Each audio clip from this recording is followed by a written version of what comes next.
Hard Hat's all about showing up to play hard, doing what it takes to win. If you want to cement legacy, win another. He's your third center. You don't want to puff him up too much, but it's hard not to. This is maybe the most I've ever agreed with you.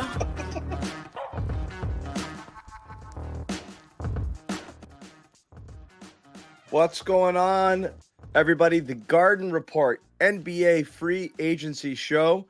We are 22 minutes away from the opening of the negotiating window, 6 p.m. Eastern time here. A bunch of deals could be struck literally right at 6 o'clock, and there's already some stuff in the works right now. No deals can be made official until the league year begins on July 6th. But whatever we hear today is what's happening. The Celtics, as we know, are not really in much position to do anything other than lose stuff. And that's what everyone's kind of holding on to wait and see what happens. Already some not so great vibes or reporting for those out there hoping that Al Horford will return. We'll get into that. Also, this is a really difficult time, so I want everybody to pray for Bobby Manning because we don't know what's going to happen to Luke Cornett. Last year, he was the first free agent to make up his mind, returning with the Celtics at like 6-0-0-0-0-1. So we'll see if Luke does that again, whether he comes back.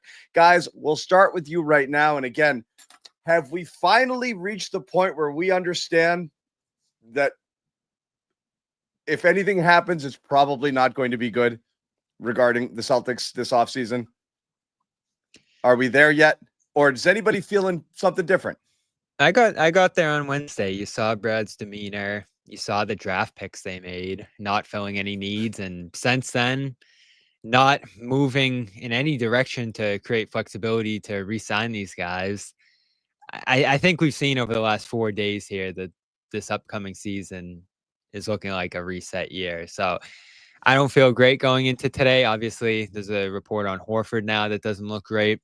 And I don't know. Maybe they'll do something to restock their center depth here, depending on which way this goes today. But definitely, and I wrote it this morning, doesn't feel like it'll be a great day in Celtics history today. This last 50 days here, John, is just unimaginable. When you think about if we go to 50 days ago, you're probably still thinking, all right, Celtics probably going to beat the Knicks, probably the favorite to win the championship here. Maybe they'll run it back next year, go for a three-peat. And now here we are talking about a reset year with no Tatum and multiple players now at the door. This is this is tough. This is a tough month or two here for Celtics fans. You're muted, John. Well, surely Noah can put a positive spin on this. I'm not going to put a positive spin on this. I actually will say I don't agree with how the Celtics front office has necessarily navigated this year, because I think there was a case to be made to keep next year's team as competitive as possible and to see whether Tatum comes back in the latter half of the season or the following fall, but you had a competitive team there. And I know that there's always a case to tank and try to get a high draft pick and see how much that player can help you. But I have a feeling I don't like the direction that things have headed. And I think the initial two trades I didn't have a problem with because you kind of had to get rid of those two contracts. I don't love the way that the draft went. I have said this before, but I'm not a draft expert, but I would have liked to see them grab a player that has a high ceiling that could impact winning right away, that is a little bit more highly regarded. And I think they went more in a little bit of a long-term direction across all the picks, of trading 32, not picking up more of a younger, higher upside prospect with 28. So all these moves together, and we'll see, but it's not looking great for Al and Luke based on reporting from today. We'll see what happens here in the next hour, but you could potentially have lost pretty much your entire championship roster minus Derek, Tatum, Brown, and Pritchard from the rotation, and Hauser. And so we'll see what happens here. But I think it's clear, John, that your initial instinct around this team is going to be pretty bad next year. It's increasingly seeming obvious that this team is not going to be competitive. But I don't agree with that being the pathway. I think that there was another alternative pathway you could have taken. And we'll see, because there's other teams that lost their best player to an Achilles rupture. Curious to see how the Pacers look next year, because you can build and you can look different without one player, but not if you jumping off the Pacers bandwagon. No, that's not what I said. I'm saying the opposite. Like, I'm saying that the Pacers give us another potential pathway of like, what do you do when your star player goes down? We'll see though. They may not have, they're looking long term. They're looking 10 years down the road, 5 years down the road. So there's a lot of things to consider. But I don't think you have to necessarily just accept that you're going to be like out of the playoff race next year.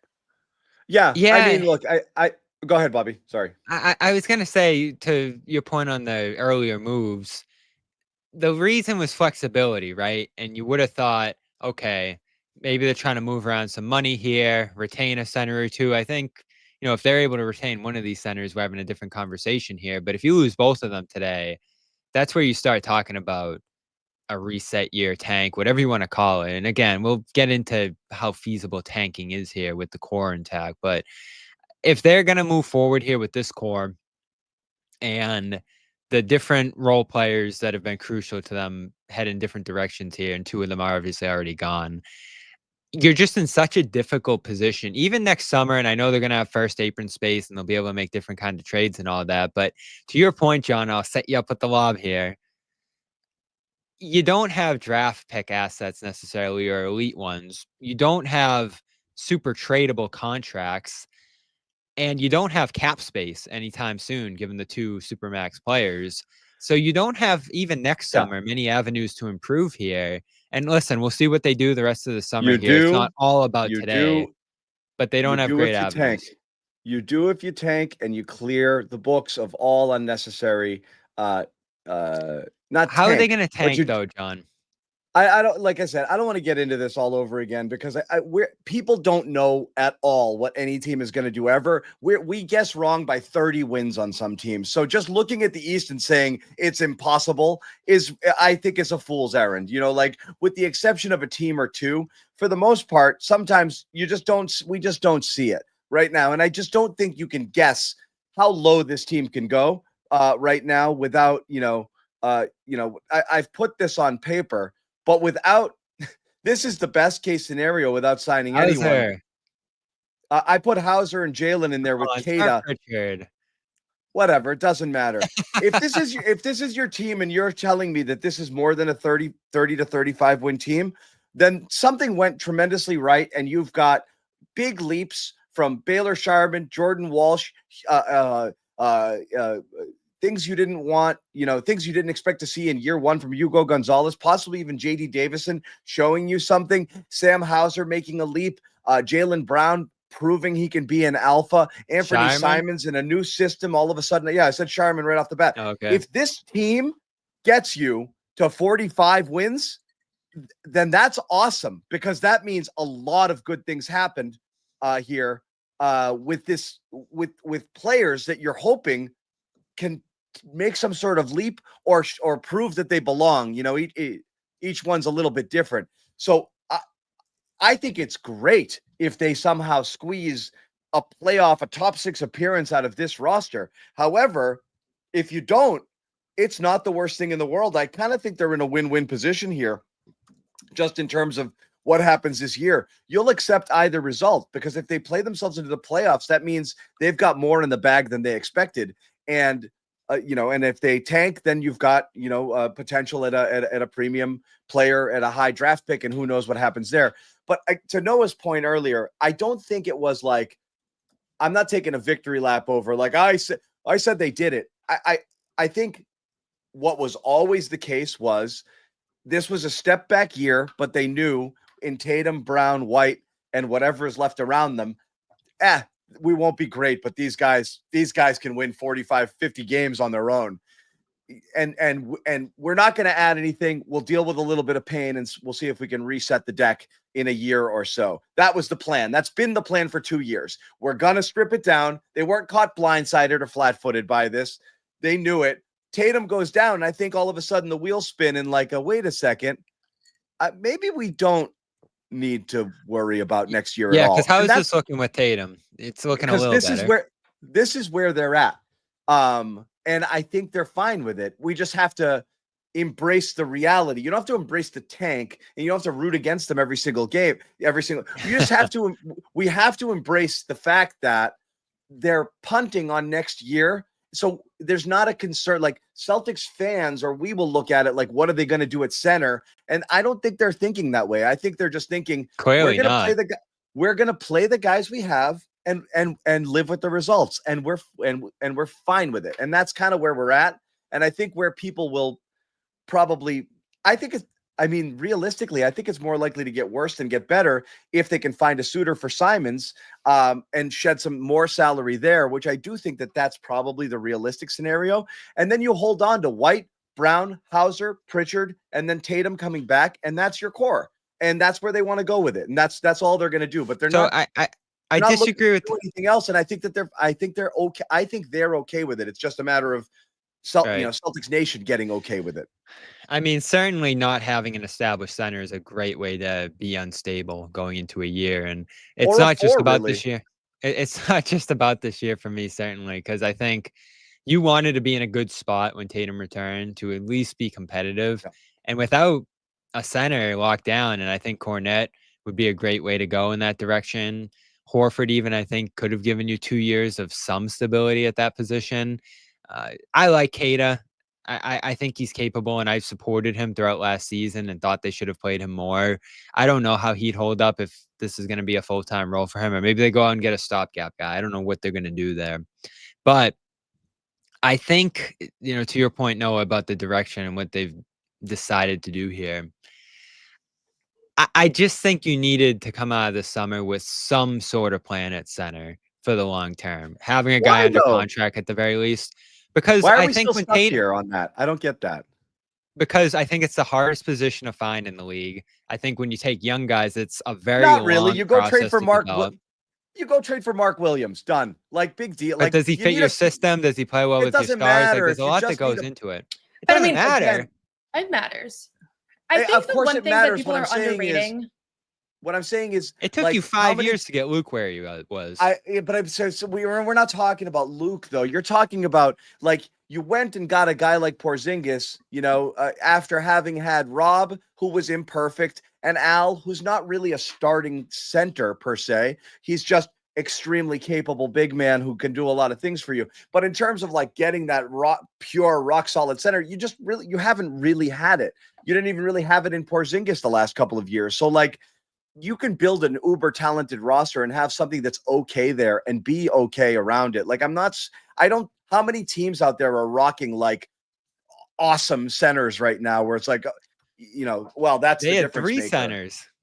Yeah. They were just overloaded with talent at that position. And to potentially lose all 3 of them was a pretty shocking result out of all of this. But what do you think, Noah? Yeah, I think my qualm with like the gap year thing, which I understand from a team building standpoint, like probably if I was general manager, I would have to embrace it because this is just kind of the life cycle of the NBA, and they're inevitably nobody builds a team to try to be a 5th seed, right? Like that's against the way that this league is constructed. And honestly, that's kind of unfortunate because every fan base deserves to have your team be as competitive as possible. And the way the league is currently structured, 10 teams every year are not really worth watching because they're actively trying to lose after January. So that's more of a commentary on just the way that everything is set up than any particular team's decision. My thing is, though, the reason that I don't like the pathway of being like, well, it doesn't really matter who they have in the front court and what exactly things look like because Tatum's going to come back and we're going to reset is that there's a sense of like, when Tatum comes back, then they're going to go back to being contenders and he'll be good and he'll be back to first team All-NBA. And that's where they're going to go from there. And I would not want to hinge the entire franchise on Tatum coming back from an Achilles rupture. Now, first of all, you have to make sure that he's the same player, which he may or may not be. Fingers crossed he will. But also, you have to make sure that there's enough good players around him that he wants to stay in Boston long term. Like, stars ask out literally all the time, right? So you can't just expect that he's going to be there forever if the pieces around him aren't great. So to me, it's like I would have much preferred them to try to keep as competitive as a team as possible. Tatum comes back. He's that missing piece that they need. And you know what? If none of it works and you blow up, then you hit the hard reset. But you're not really doing a reset because you're still building around like when Tatum comes back in 2026. And so it's all very short term and it's all one draft, maybe that you have a good draft pick, not multiple. So I don't know. I get a feeling of like it's really, really dependent now on him coming back and being content and fully healthy, and the pieces like coming together next offseason potentially. And it just feels like a lot of things have to go right to get them back in the right spot. Again, this is like, that's the other part of the uncomfortable conversation that people just don't want to have. There is no solution to filling the roster with more talent unless you go further down. And so again, this is the debate we've had. You can hold the line with Tatum, White, Pritchard, Hauser, and Jalen and hope that you get a good pick next year, but then you're not going to have another good pick for a while if those guys are, keeping you in the top 4, top 5 every year, and you're not really sure whether they are, finals contenders without pieces around them and without a center, without, rim protection or any sort of depth at that position. And acquiring it is going to be extremely difficult unless you trade players. So yeah, you've got problems. Like, you're going to be spinning your wheels for a little bit unless you do something dramatic, and that's trade either Tatum or Brown. And that's a hard reset and a conversation people don't want to have. It's just not something you need to do right now. That's something that you can entertain potentially next offseason if that's a direction that you want to go. So their strength is that Tatum and Brown are signed through 29. Yeah, and they might. So that gives you the opportunity to stay with those guys and see what happens around them. And maybe you catch lightning in a bottle. Maybe you fall so low this year, you end up somewhere extremely high in next year's draft and you get a superstar, and all of a sudden you don't have to worry about anything because now you've got a new core of star level players, and it makes it easier to potentially trade a supermax guy because you're not going to be sacrificing as much, and you can kind of reload the cupboard and get more lean and more affordable. So there's ways there, but right now you're right. No, it's kind of like a dark path of like, there's not really, you can't see the light at the end of the tunnel right now. You're just kind of hoping some stuff happens for you. Before we get to it, because there's go ahead, Noah. Sorry. No, I was going to say, you see it. You see what the vision is. The vision is the pieces that are here are going to get better. Tatum's going to come back. He's going to be great. But what if he's not? Then what was this whole plan? And so that's why I think that maybe this is like the most negative take I could have. So maybe this is, I'm being opposite to my usual self, but I just think like this is not a normal rebuild situation. This is not at all. It's very hard to compare this situation to other moments in NBA history, and that's why you can't have the same thought process. It's the Warriors. Typical rebuild would have. It's the Warriors to some degrry because those guys were older. They kept a lot of their key pieces though. I don't know that it's the Warriors, and also the Warriors had really high draft picks, and they missed them. They missed on them, but they had an opportunity to really reload. The Celtics don't have that. That's their biggest problem. Is, again, I keep saying the same thing. I'm bored with myself, but like, they don't have premium. They don't have premium draft picks, and they don't have ascending young talent. And so you're hoping all of a sudden Baylor Shireman is like a starting caliber player, which is a big, like almost an unrealistic expectation for somebody drafted 30 overall. But then with the new draft picks, it's almost complete. And then the new ones, who the hell knows? So like you're kind of in role player land with most of the people that you have around it, except for the known commodities, which is, again, Pritchard. You know very well what Hauser can do, and then you know what you have in Tatum, Brown, and White, and that's what you've got. Whether that's enough without people around them making leaps or going out and getting other people, I'm not necessarily sure. Let's run through some of the things that we've heard, because things could come fast and furious in 4 minutes here.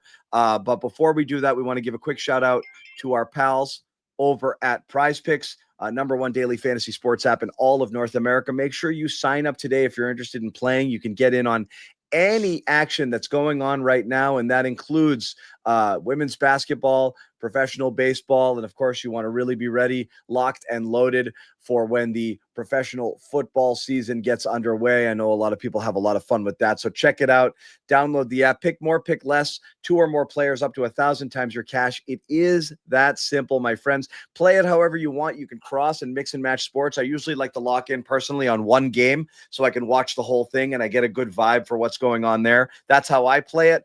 You might choose to do it differently, but a lot of fun, a lot of options, fun promotional opportunities as well. Free square opportunities being given away all the time. So you want to kind of stay up to date on that, because those are gimmies. You can insert them into your lineup automatically, and that's a W. So download the app, promo code CLNS. New users play 5, get 50 instantly in your account, win or lose. Once again, download the Prize Picks app, enter that code CLNS.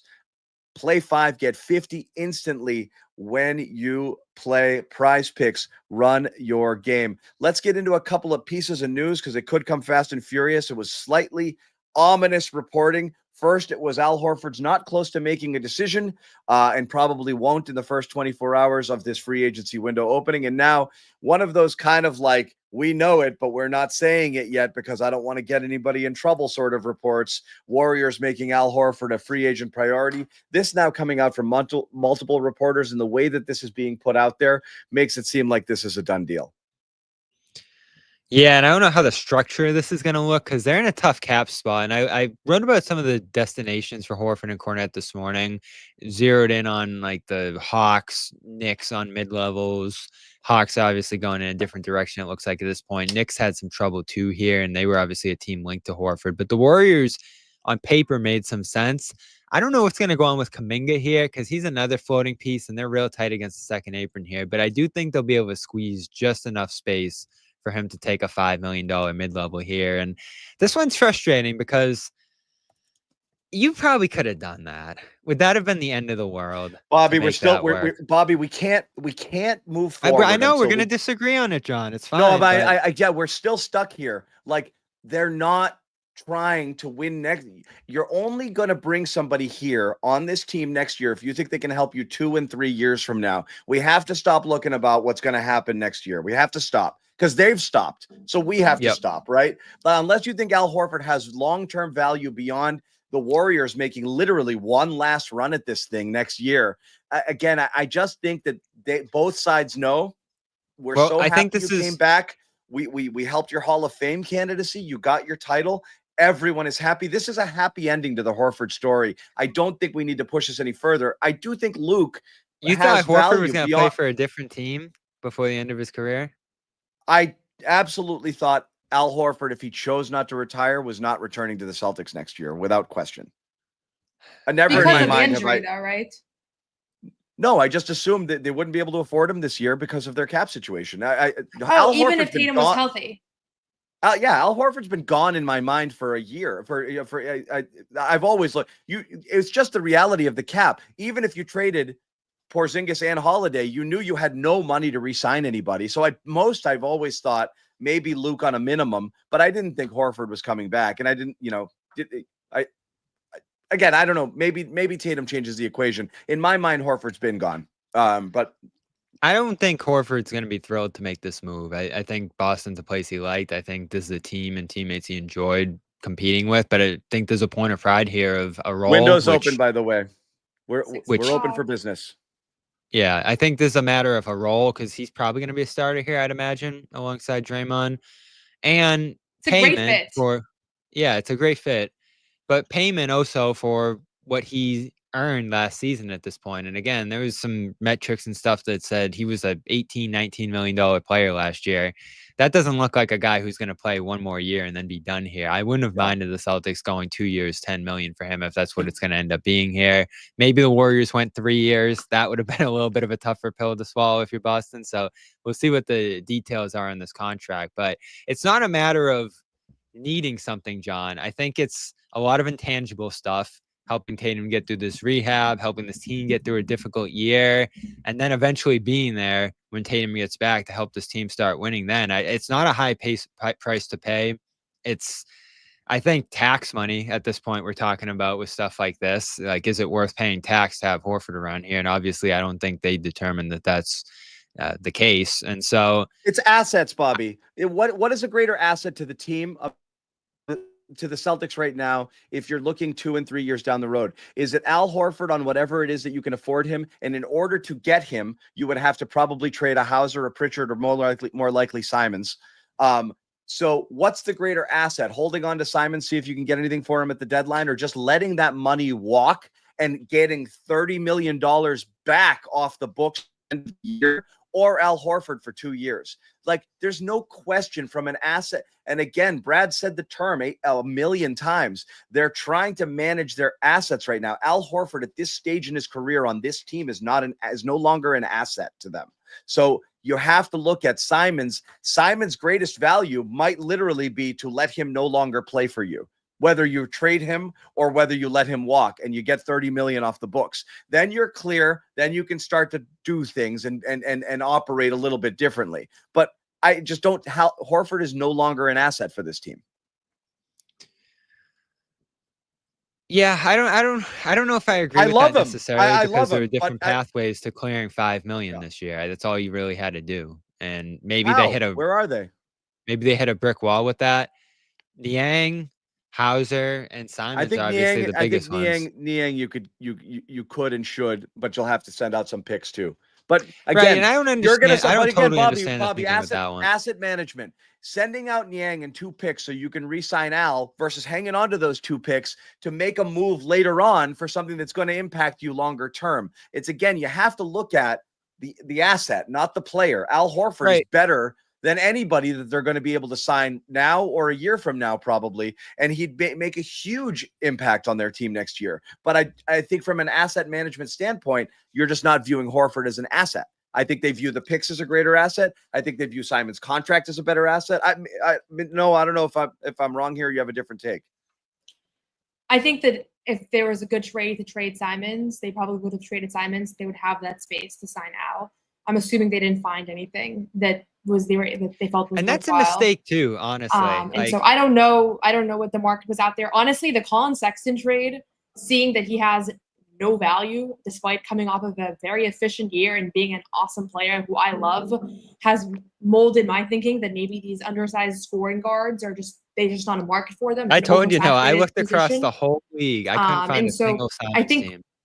Yeah. And so I think that's that was one of the challenges. The other thing I would say is that, are you looking at 2026, 2027 as a season where you want to contend? Like, do you want to be a championship contender that year? Is that how much of a priority is that? Or are you more thinking down the road, you want the window to be open from 27 to 30? Like, that's one of the things that I guess maybe is a little bit of a discrepancy between my viewpoint and the Celtics front office, because I think if you're prioritizing still next year as like a real title year, then Al would be more of a priority because he can still help you then. But if you're viewing next year as like the year Tatum comes back, you're probably going to need a few years. And let's look later in the decade as really where this team has a couple opportunities to be competitive, then Al doesn't fit, right? And so that's the big question to me, is like whether or not that timeline is like more short-term or long-term. And based on the sense that I'm getting here, like it's very possible that it's not next year. Well, things can move fast, Noah, and that's the thing. I think the timeline is difficult to say because, as you've mentioned a million times, one, you don't know what Tatum's going to look like coming back and how that's going to affect what you're able to do the year he returns, or really in subsequent years, because he could be slow to start. It plays 50 games that first year back as they're ramping him back into play. You don't really know what you have or whether he's all the way back for a while, and you're stuck a little bit, kind of like, wait, are we going for it? Are we not going for it? So you don't actually know there, but also because of the CBA and the amount of parts that are going to be moving around with a lot of teams, and teams are going to be constantly looking to shed payroll, and teams will find themselves in the position that the Celtics are in as well. You will be able to reload a little bit faster and more easily than you could in the past. I mean, they already did it with Porzingis and Holiday. They got those guys on the cheap, picking the bones of teams that wanted to get rid of salary, and it got you a title. So again, I don't think it's crazy to think you could do a fast reload. It really comes down to the bigger conversation for me is, and will continue to be throughout, whether it's feasible to do it without much in the cupboard and 2 supermax contracts. That's the challenge. Well, whether it's possible. Let's talk about the tradable contracts. It's Pritchard to some degree. That's on the small side now on the cap scale. Doesn't help Hauser you. too. It's a small contract on the cap scale. Like, you're not getting back guys who are You helping love you those for contracts. Yeah. Even if you combine them, what's 17 those million guys are out getting you? kicking their contract by a lot. Right. That's the thing, is like you're going to spend more to get the same player if you get rid of those guys. I see no value in trading Pritchard or Hauser at all, unless somebody lost their minds and gave you multiple first-round picks or something. But like, I can't see any value in that. So Niang's not an asset. It doesn't look like Simons is an asset, and we can debate what options they had for Holiday. But his salary ultimately coming off the books is useful, even if that's all it is. I think you need to get back salaries that you could move for his. I think that has to be the goal there, because if you just let that salary expire. What's the difference? You get salaries that you can move for what? Second round. You're getting crap Right, players. but You're that- gonna Because move them nobody's for really a second free round agent picks? anymore. that salary just Huh? disappears. What's that, Noah? You're talking, Bob. You're talking about being able to acquire good players down the road, right? Yeah, they Because right need now, like nobody's a free agent, so it doesn't help. Like it's hard. You're almost better off having trade assets than having. and just, they're like, not going to be in a good money position a year from now. It's still going to be a over the cap team with it's pretty tight up against the first apron because of all these contracts they have. Not So if you're trading. If you trade Simons down, that's like, what they again, have to do. you trade Simons down into two smaller deals. You trade somebody into somebody's mid-level, or you send somebody off with a pick or two to someone else that can use that money. The point Right, but is, how are you getting talent back, John? That's the question. you're not. That's the point. You're just getting rid of the money. No matter in your trade down scenario or in the Simons walk scenario, you're basically just getting cap flexibility, because no matter what, you're either sending out picks with the lesser players to get rid of them and trade them into somebody's mid-level, or you're just letting them walk at the end of the year because they're expiring. No matter what, all you're doing is getting 30 million off the books. That's what Simons is, whether that's through trade and you do it now or you let him walk later. Trade just expedites it. But like, and so that's the frustration. That's kind of his value. Talent's not coming back for him. Just cap relief. So that's the frustration of me in losing Horford and potentially Cornette today, is that you don't have avenues to replace those guys in the near term. Maybe your draft pick does that, but that's a complete flyer. These salaries you have don't do that. You don't have premium draft picks going forward. So the thought that you can just reload next summer and put a title contending team around Brown and Tatum probably isn't the case. And maybe they know that. Maybe they know maybe that's why they assess White and Brown's value to the degree that they did this summer, because they know they might have to make a move there down the line. But as of now, you don't have talent at the center position, or starting caliber talent there. And there's no straightforward path to replacing it. So yes, Horford was an imperfect option there as he approached 40, but it was something. You knew he could play with Tatum and Brown. You knew he played well last season and didn't show major signs of decline. And then for Cornette in particular, who I hope they figure out a way to re-sign here today miraculously. Yeah. That's a guy who grew into a significant role this year, flourished for you this season, and now is possibly going to walk out of the door for nothing. And think of how long, it took the span of the Garden Report, John, pretty much since this show existed, for him to reach that level. That's the kind of time it can take for a center to reach his full form, full potential at that spot. So no, we're talking about it's like years dog for them years. to find a Garden starting center. Report years. Yeah. He's aged well.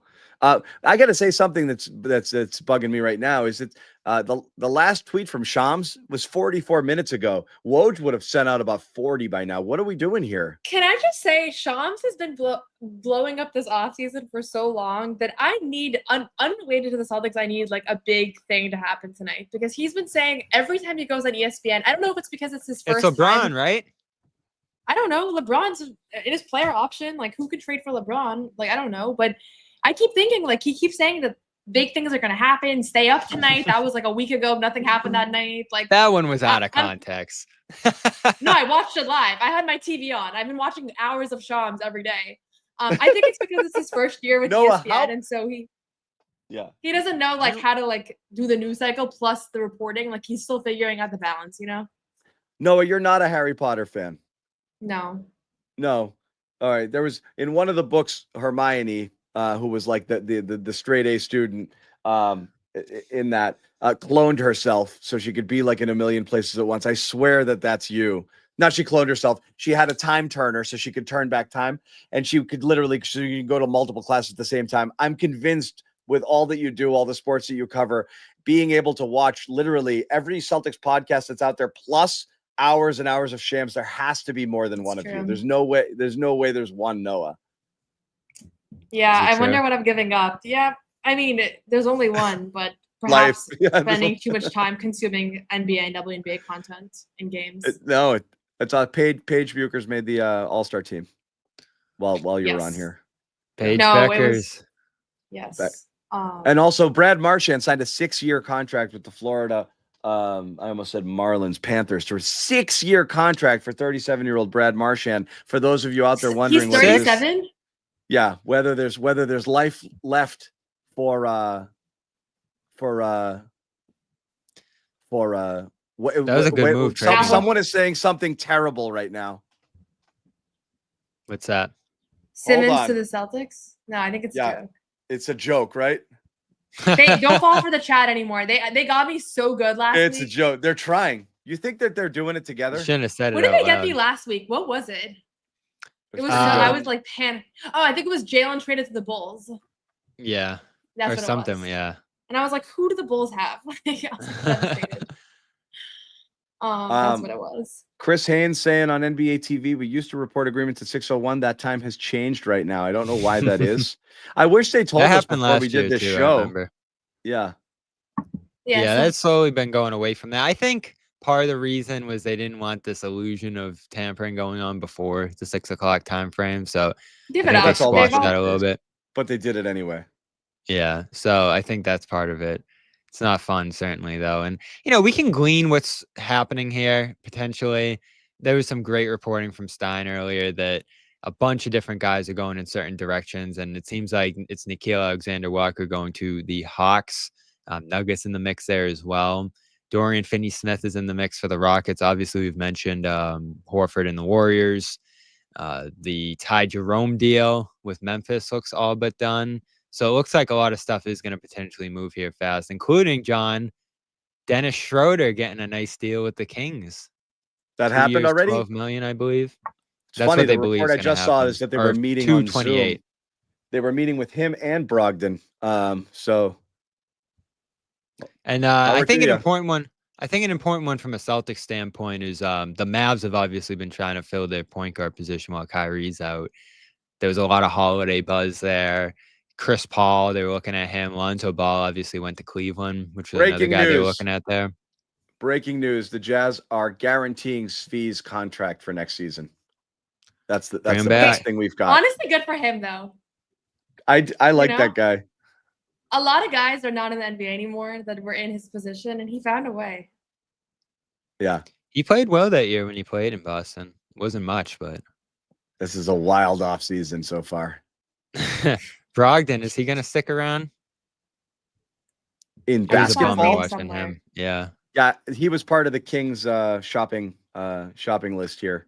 My point with it's the just- Mavs was that was one Yeah. of the very few Simon's destinations I saw just because they need a guard and they had some medium-sized salaries to send out there. And that one to me is the bummer that you couldn't get Washington or Gafford back from them for Holiday, because those are, again, sturdy, good players, medium-sized contracts, guys who can play for you. That's what you need to build into the future if you're the Celtics here. And Shams notice the Grizzlies are extending Yeah. Jaren Jackson. okay, those are boring. Those are boring. We need something more. we need some Celtic stuff. But yeah, Well- my point with the Mavs is I don't see them as a Simon's destination anymore. Don't see Milwaukee as a Simon's destination after re-signing Bobby Portis. I know they're trying to trade Connaughton. Maybe that combines with something else there. I don't know. Do you see any Simon suitors? No, I just can't find one. I'm not sure.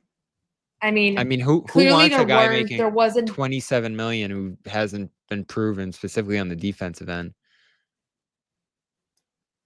I think also the fact that the best Portland could do for him is Drew Holiday, who is obviously a great player, but is not doesn't really perfectly fit their timeline.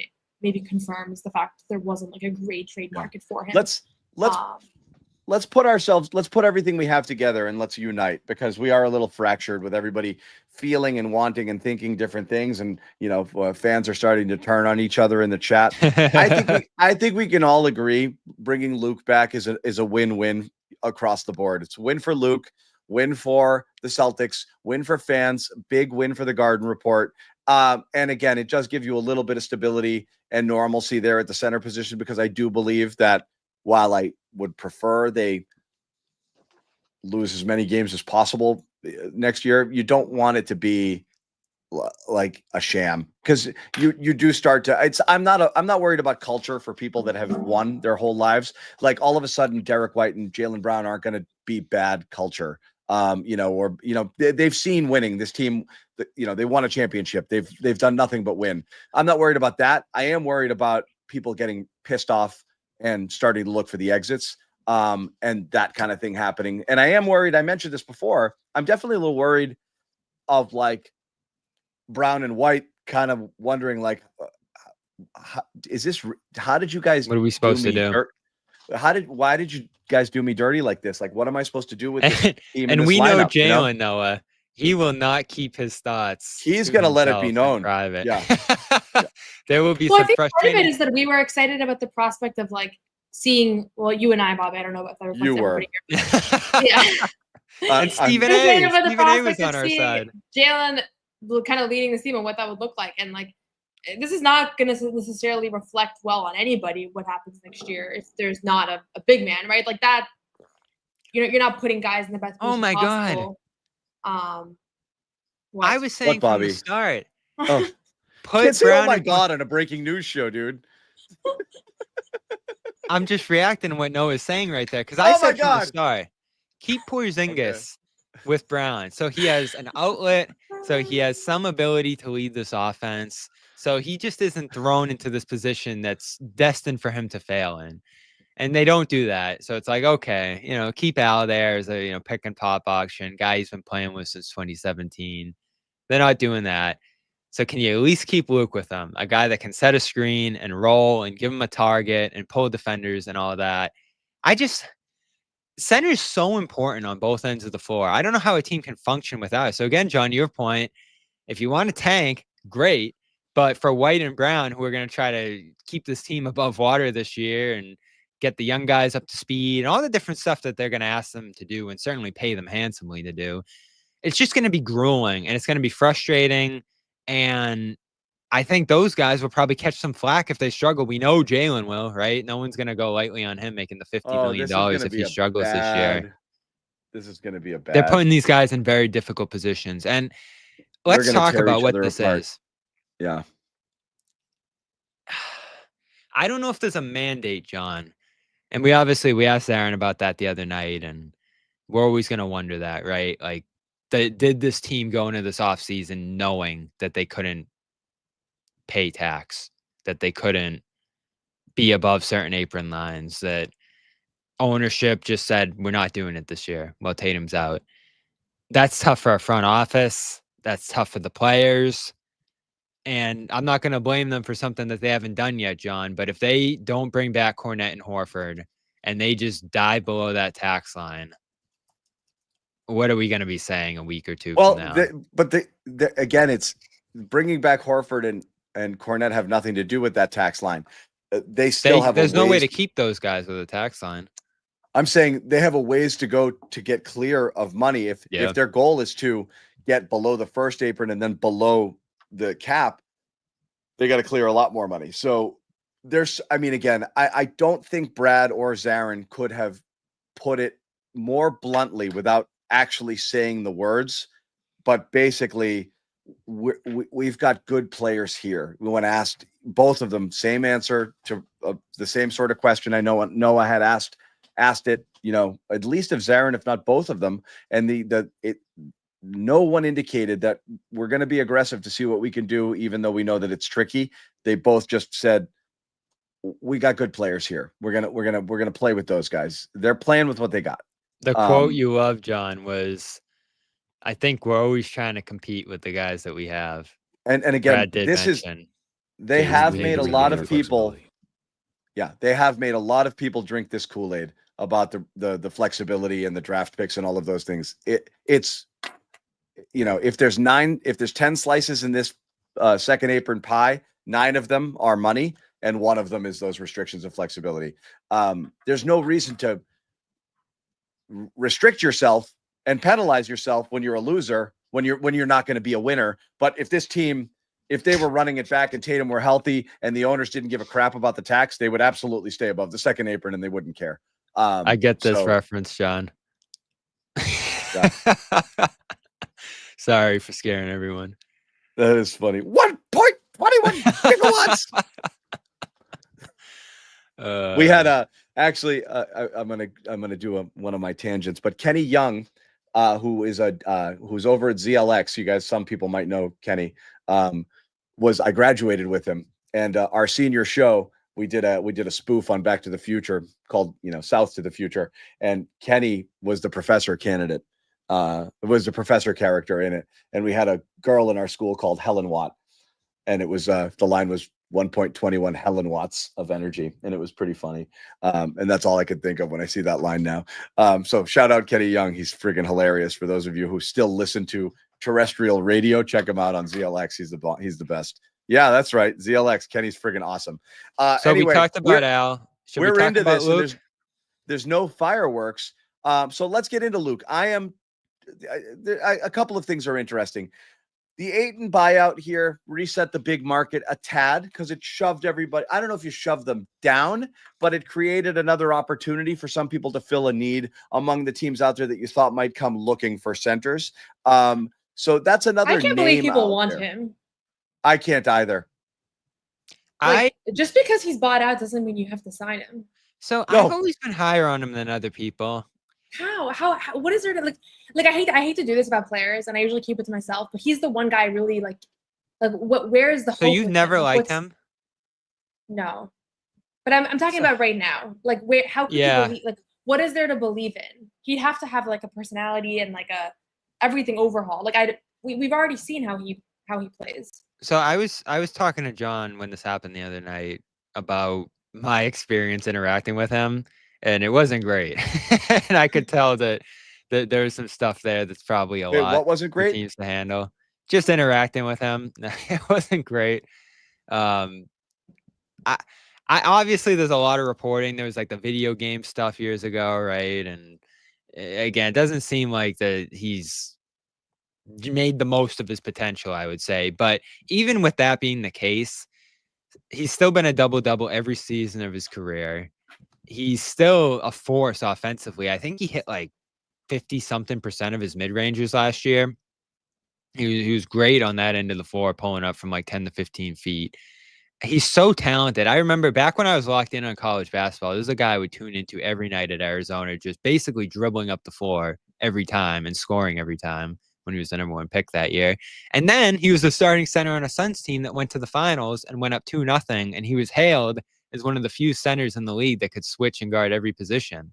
So I don't know how we went from that to this. Clearly, there's behind the scenes stuff I'd imagine involved here, and work ethic or just fitting in on a team or all that stuff.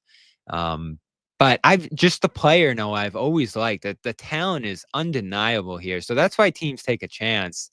I know that doesn't always translate into guys succeeding or thriving, but the Suns didn't get better trading him away for Nurkic in that deal. I'd take a flyer on him. I don't know if the Celtics will, but the talent's there with a guy like this. It's just, will everything else match? Yeah, guys like him, I just think about all the guys that don't get opportunities that could have a ceiling, but probably will never get the chance because they didn't play for a big school or they were undrafted or whatever. I would take a flyer on one of those guys before I would take a flyer on Ayton. I've just seen enough. That's my take on him. There's like 5 guys in the NBA that I have that stance on where I'm just like, I don't. That's where we are. He's one of those 5. And they obviously value the character stuff, right? And they've done well with that over the years recently. So I get it if you want to stay away. I don't mind. The Lakers have tried Dwight and Wood, and the Lakers Harrell are linked to him right now, right? Yeah, so they'll try any center who's available out there, just regardless of the problems. So let's talk Luke. So Bobby, I don't know if anybody here knows Luke well, or has a pipeline to Luke, but right now, again, short of clearing out space, which the Celtics did not do. And yes, look, is it possible Celtics make a move to go back over the second apron and then go back down? Yeah. I mean, that Memphis extension right now puts them in a really weird spot money-wise. They're going to have to make moves off of it. You prefer to do it beforehand rather than after, because once every team knows that you have to shed salaries, you're in a desperate position. But the Celtics didn't do stuff to go lower. That doesn't mean they won't. I think very much they'll let those guys go out there and see what's available and then come back to them and say, okay, I was offered 10 here. Can you scrape together 8? for 3. I'll come back for that. That's possible. And the Celtics could do that, go over, and then see if they can make a move or two to get themselves back under that second apron. If that's the bare minimum that they're expected to do. Again, we don't know the owner's minds, but let's just say just getting under that second apron was the most important thing, and they've done it. If that's their line for this season, I think that they could find a way to get Luke back. I don't know about Al, but I think they can find a way to get Luke in. I've grown increasingly discouraged just because of the money. And when you look around the league, there aren't a lot of teams that can offer him the full mid-level, but there are a few. And the Spurs have been connected to him. That's a team that needs the center next to Wembanyama, or at least playing behind him. The Hornets, to me, make a ton of sense. They don't have a center right now, so he could step into a starting role there, get the full mid-level, familiar with the coaching staff, all of that. The Bucks are probably going to lose Brook Lopez here. They'll have a full mid-level as they try to piece this thing together around Giannis, and he played there briefly during the emergency COVID contracts and all that. He was probably there for like a couple of weeks, but Clippers even. I know they're linked to Clint Capella right now, so they're probably going to go in that direction, I'd imagine. So there are a handful of teams here that I think could sign Luke, and I don't see the Celtics without a move here. Like if there was a move yesterday that said Simons went out and 10 million freed up here, and the Celtics now have 15 million under the second apron, I'd be like, oh, here we go. They're about to sign Luke to, full mid-level money here. I've said all along, I thought there was a chance that they could keep him for 5 years, 20 million. I thought that there was a pathway to, if they squeezed a little further under the second apron, maybe you could get to like 25, 28, because they have bird rights on him, so they can pay him whatever they want. It's just not crossing that line like you mentioned there, John. But when we're starting to talk about 2 years, 28 at the minimum, 3 years, 44, which is what I think the Spurs and Hornets can get to here. And if we're talking in an hour here, whenever this thing's going to happen, about a 4-year deal worth over 50 million, I mean, there was no way you were getting to that. So I don't know what's going to happen here. Yeah. I just see a lot of bigger roles available to him out there and bigger money available to him out there. And I said it at the time, he had a $7 million offer last summer for 1 year with Utah, and he passed that up to take $2-3 million from the Celtics. You can't do that this time around. When you have this kind of opportunity, when you had the season you just had, 30 years old, like none of that's promised, especially with the team dismantling a little bit here. And I talked to him last fall about why he made that decision to take so much less money when there were multiple other offers available to him out there. And the biggest thing he mentioned was that the whole team was coming back and he wanted to be part of that.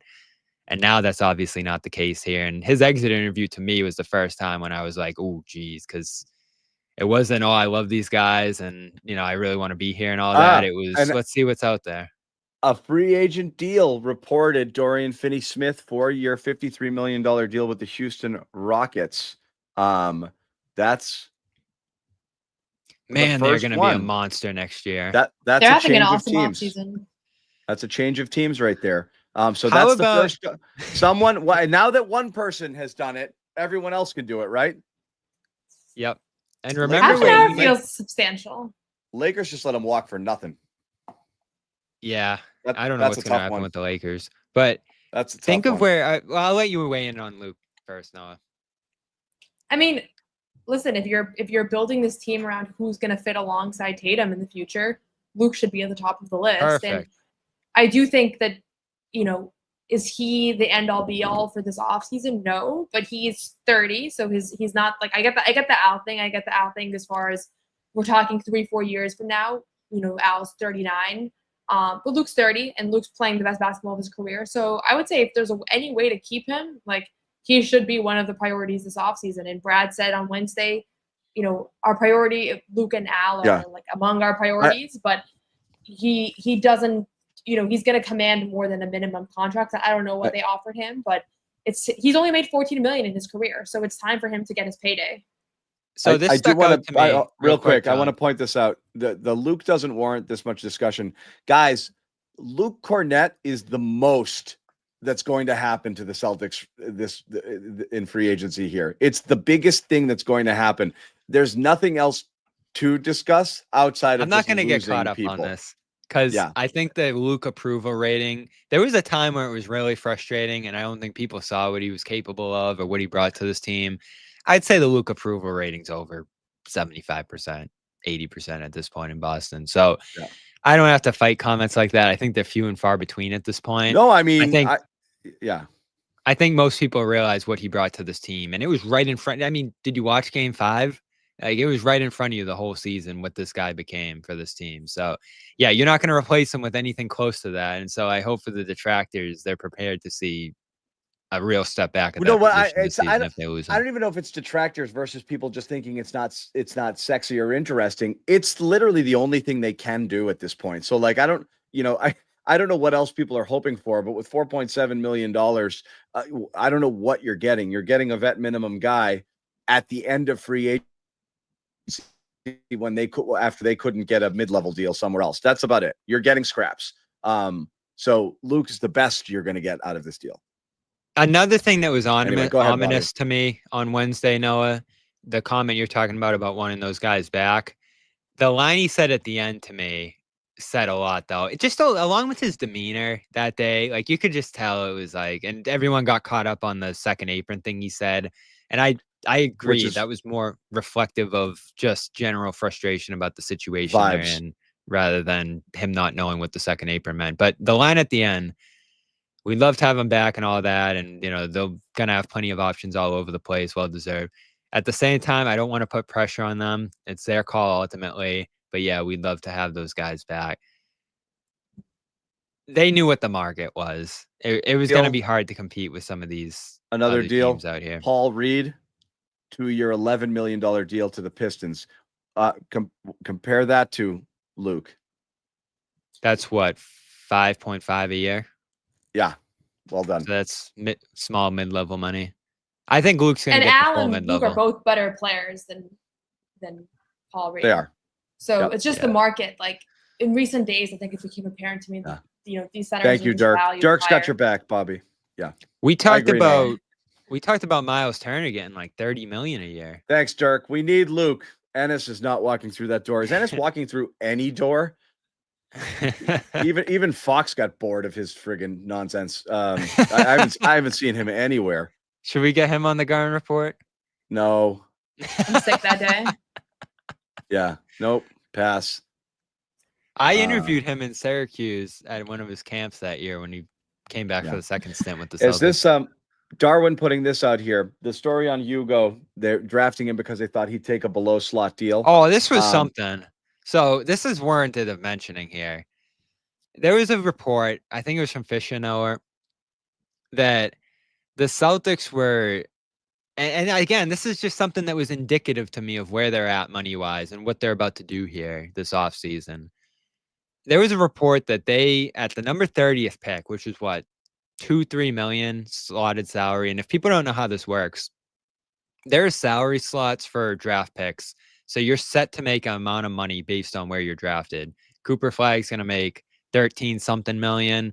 The 30th pick in the draft makes like 2 million. But there's a little room for negotiation there. And it's either 120% of the number that's posted for you or attached to your pick, or you can go down to 80% of what that pick is worth.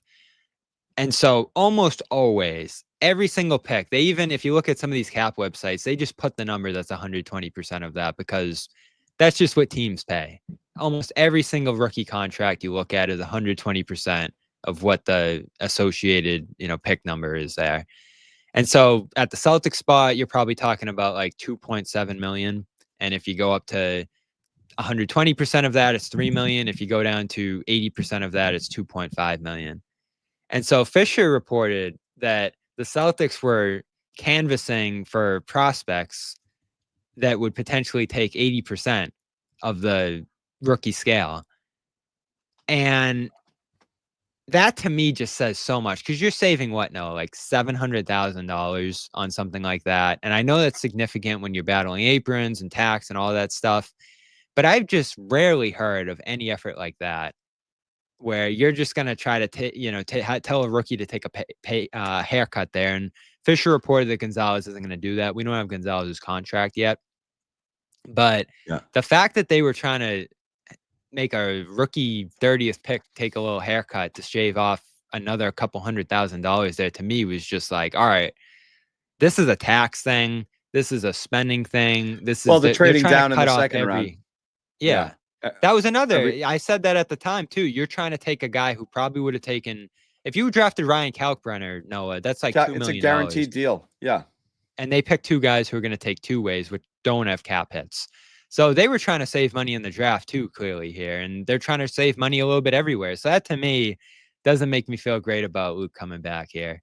Yeah. A couple super chats here because we're going to wrap, and we'll come back should there be breaking news, but we are going to wrap this. We've been going an hour. Nate, want to see Al play for a contender. Dirk had put this up here. Thank you, Nate. Dirk had put up the we need Luke. Wanted to give a shout out there again. And Christopher Alcott, am I the only one who thinks trading Simons to have the chance to bring Luke back is absurd? Again, it really all depends. I would have expected them to do that. All of the money coming back, not just for Luke, but you would do it to create a level of flexibility and to get even lower under either the first apron or into the tax as well. So we'll see there. Guys, before we wrap it, I'll ask you this. Am I making too big of a deal out of that? Them trying to shave a couple $100,000? Well, they didn't end up doing it though.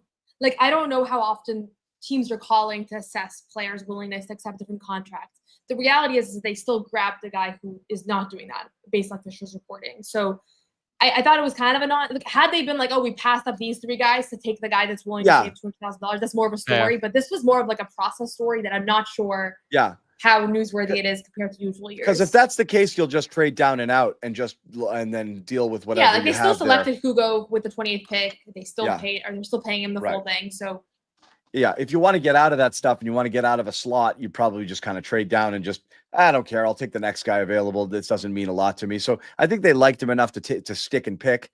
So maybe not. I might tend to agree there with Noah. I do think the trading down out of 32 was very much because we don't want to pay it, and that doesn't sit well. That might have been where they found the savings that they were looking for. Because that's like, again, you got to take shots at players. If you even thought any of those guys had a 10% chance of being a contributor in any capacity, trading out to save a couple of bucks is not great. I'll ask you before we wrap, guys, each of you here, the fact that we don't know anything definitive yet makes you feel better or worse about Al and Luke. It doesn't have to be, you don't have to have an answer that fits for both of them. What are you guys thinking right now that we didn't have the 601 reporting on it? It makes me feel like free agency is washed because I feel like this was like the hype part of the offseason. I don't think it means anything. There's been nothing really going on around the league. Adam Himmelsbach reported yesterday that Al is mulling his options and that he's not expecting anything today. So it's possible that was kind of his plan. But so as it relates to Luke or just in general deals, like nothing's really been happening here. There's been a few deals in the last 40 minutes, which is unusual. So I think it's more of a reflection of people trying to not get spined the way that the Knicks did a couple years back and being careful with the tampering stuff. Yeah, especially with the reporting coming out ahead of time. I'm interested what's going to happen with Horford because, listen, he was at the facility over the last couple weeks. His family's here, all of that. Maybe that stuff's overrated. I do think until pen goes to paper there with Golden State, I'll be curious about, both sides. Maybe at the last minute trying to figure something out there because, again, I think that'd just be a tough ending for that player, for this team, what they've meant to each other over the years here. It's probably still going to happen the way the stuff's reported, John. Like you said, when you start getting like serious interest and all that stuff, it feels as good as done. But I'm holding out hope that something can happen there. And then, of course, with Luke, I think there's going to be money out there for him, but we'll see what happens there as well. And I think that's another guy who, from everything he said to me, will be hard-pressed to leave the Celtics here, but you have to do what's best for you and your family at a certain point. And like Noah mentioned, he hasn't made the most money in his career, so he's got to cash out. There's no doubt about it. That's what I don't get from a Luke perspective is, what are you returning to? And again, this is your one shot. You've been making $2 million every single year, and someone's about to throw $20 million at you over however many years. Like, you got to take the money. $20 million, John. Yeah. That's the thing. 3 years. Luke, you can't expect Luke to take a pay cut. I think Al's in a different spot, but at a certain point, like he's never really cashed in. Yeah, Al's made money. And he's coming off of a career year, and who knows, you don't know when you're going to be healthy and all these things. Like you have to capitalize. I looked that up. Moments. $14 million for Luke career, $238 million for Al career. Right, they're in completely different positions. Yeah. Come on, And Luke, Luke's in their prime right now. And also, in his prime, so. Yeah, this is his last best shot at it, and so I would imagine he's going to try to cash in here, and I think it's the right thing to do. So if you truly loved Luke, Bobby, you would set him free. But that's just how it goes. Anyway, it's going to be devastating, and we'll talk about it if it happens. But yeah, Bobby, I've loved and lost. I've been through it. We can talk afterwards if it happens. We can form a little support group. It's it's difficult. It's difficult. I'm still not over Rob. It is what it is. Remember my Marcus Smart show? The Luke show for me will be different level. That'll be tough. All right, so we will pop up here should there be any sort of significant breaking news involving the Celtics, but we will try to and get you more news. The easiest way to make sure you stay plugged in with everything we do, follow us here. You see our Twitter handles on the screen, particularly Noah and Bobby, who are more prolific tweeters and have more to say and more insights and also just more stuff to promote. Noah's going to be writing up her stuff for SB Nation over on Celtics blog, Bobby Manning on CLNS Media. And also Noah's coming up with her own podcast, You Got Boston, which I'm sure will have updates on everything going on in and around the Celtics. And of course, you can catch all of us here on the Garden Report. We'll try to get Jimmy and Sherrod on sometime later this week and do another show before we head into the holiday weekend. So we might see you later tonight. We might not see you until later in the week, but this is the place you want to come for breaking news, involving the Celtics. Should there be any, we will be back up. We promise you that. We did 4 freaking hours on the draft. On the second round of the draft, we can do anything. So thank you guys for watching. Thanks for spending time with us, and we will see you later. No one's sneaking a vegan brownie by me, I'll tell you that. Okay, you know what, John? We're going to do it. You have to feel that way too, Bobby. I have to feel that way. Let's fight Al over and make Luke your first center. Bobby, we gave you Luke an hour early. We're not going to end this on a damn conversation about Luke